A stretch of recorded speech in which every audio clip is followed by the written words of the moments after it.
question is going ahead again with exams. It says it's different being in the classroom to take an exam than sitting at home and taking one online. Many students are already struggling taking an exam on paper. What about online? What would you tell these students?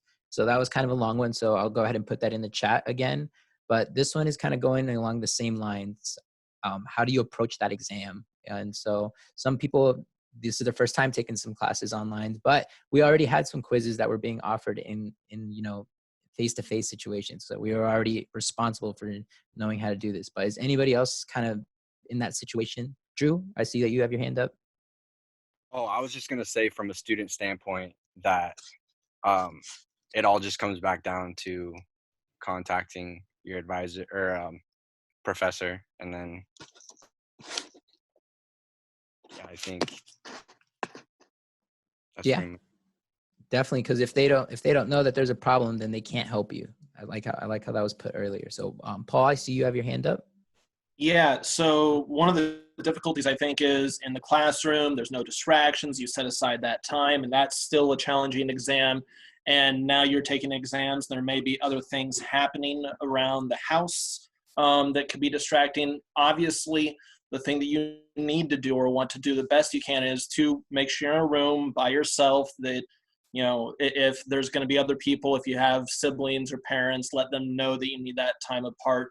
But getting back to the communication thing, if you need to schedule your exams for specific times that you know you can actually get some peace and quiet to take to the exam, it comes back to contacting your instructors, but make sure that you actually have some space and some time where you're not going to be bothered. Also, resist the urge to Google.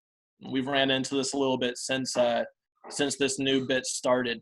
You do need to be maintaining that high integrity that we work on in education. And it's very transparent when that is not being maintained. Instructors can pick up on that right away. So don't think that you're fooling anybody. So Karen Widener, I see you have your hand up. Go ahead. Yeah, for nursing, I know that we had students taking the tests all together in a space that had some dividers, so it helped with decreasing the noise. And now students are having to take tests at home with children around. And so we have allowed students to use headphones.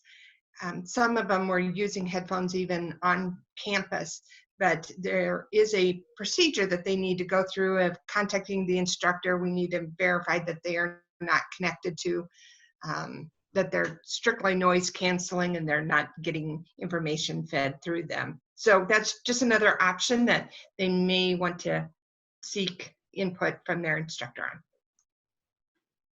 All right, thank you so much for sharing. And so we have a student submission question that it was a little bit touched on last week, but we have some new students here again. So it says, how is book buyback going to work? And I think we touched on last week that a lot of this information is provided on Northeast landing page on the student resources page. A lot of those links are there. Christy, I see you have your hand up. Go ahead. Sorry, I misraised my hand for the last Oh, question. no. I just wanted to follow up with the last question for any students in here. And I tell my students this. I have the ability to look at your view log, and it will tell me every time you open a new web page when you're taking a test. So on a follow-up to resist Google, okay, that's it.